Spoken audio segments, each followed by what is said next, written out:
ይቅር በሉኝ እኔ በጣም ጨርሼ መናገር እወዳለሁ። እንግዲህ ያስገድለኝ ይሁን ያሸልመኝ አላውቅም፣ ለወደፊቱ ማለት ነው፣ እዚህ አይደለም። ብቻ ግን የምለው ምንድነው ጨርሶ መናገር እወዳለሁ የምለው ቤተክርስቲያን ሜጀርና ማይነር የሚባል ነገር አለ። ሜጀር ነገሯን ትተዋለች። በእኔ አነጋገር ሜጀሩ ሰው መስራት ነው።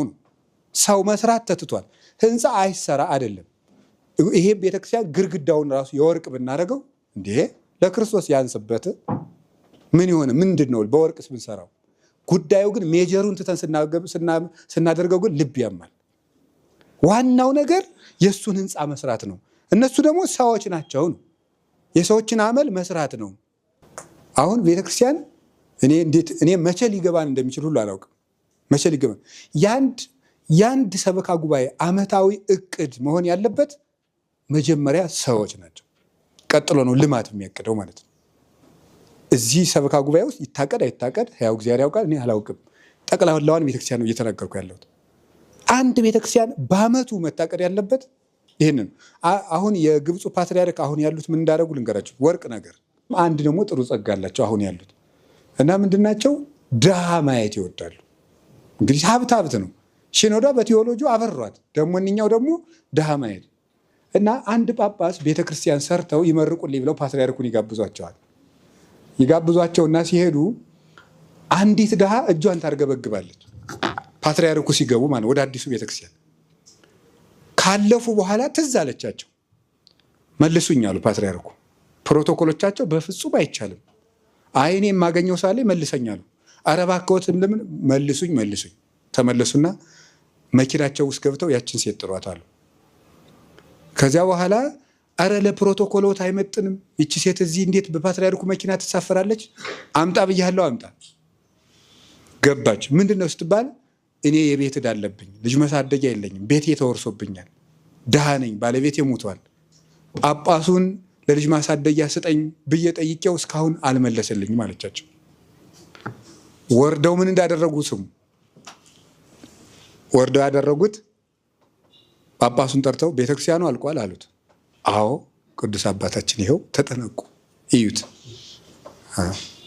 አላለቀም፣ ቤተክርስቲያኑ አላለቀም። ኧረ አልቋል፣ አላለቀም። ይቺ ድሃ ሴት የጠየቀችን ጥያቄ እስከምትመለስ ድረስ ይሄ ቤተክርስቲያን አይመረቅም። ተመልሰው መኪናቸውን አስነስተው ስልኳን ይዘው ሲያሟላልሽ ደውዪልኝ፣ የማረጋግጠው በእናንተ ሪፖርት ሳይሆን በእሷ ነው ብለው ስልካቸውን ሰጥተው ጥለዋት ሄዱ። ከዛ መጨረሻ ላይ ጳጳሱ ተሯሩጦ ባለሀብቶችን ሰብስቦ ቤት ተገዝቶ ስም ተዛውሮ በአንድ ቀን ማለቁስ ደግሞ ራሱ ፕሮሰሱ አይገርማችሁ?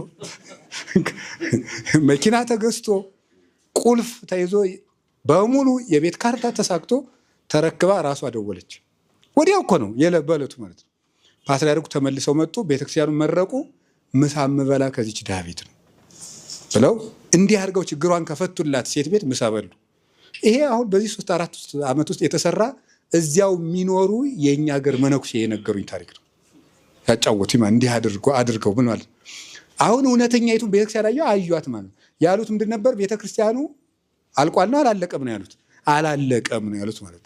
ስለዚህ እግዚአብሔር በሚያውቀው ሰው ላይ፣ ድሆች ላይ፣ እዚህ አካባቢ ያሉ ጎዳና ተዳዳሪዎች ላይ፣ የዚህ አጥቢያ የሆኑ ባሎቻቸው ጥለዋቸው የሞቱ ድሆች እነሱ ተመዝግበው ሲረዱ፣ ድሃ አደጎች አሳዳጊ የሌላቸው በሱስ የወደቁት ተመዝግበው መጠነኛ የሱስ ማገገሚያ ማዕከል በአንድ ቤተክርስቲያን ውስጥ ኖራ እነሱ እንክብካቤ ሲደረግላቸው፣ ንስሐ ያልገቡት ተመዝግበው ሱስ ውስጥ ያሉት፣ ይሄ ሁሉ ሲደረግ እውነትም ቤተክርስቲያን ሰራን ይባላል።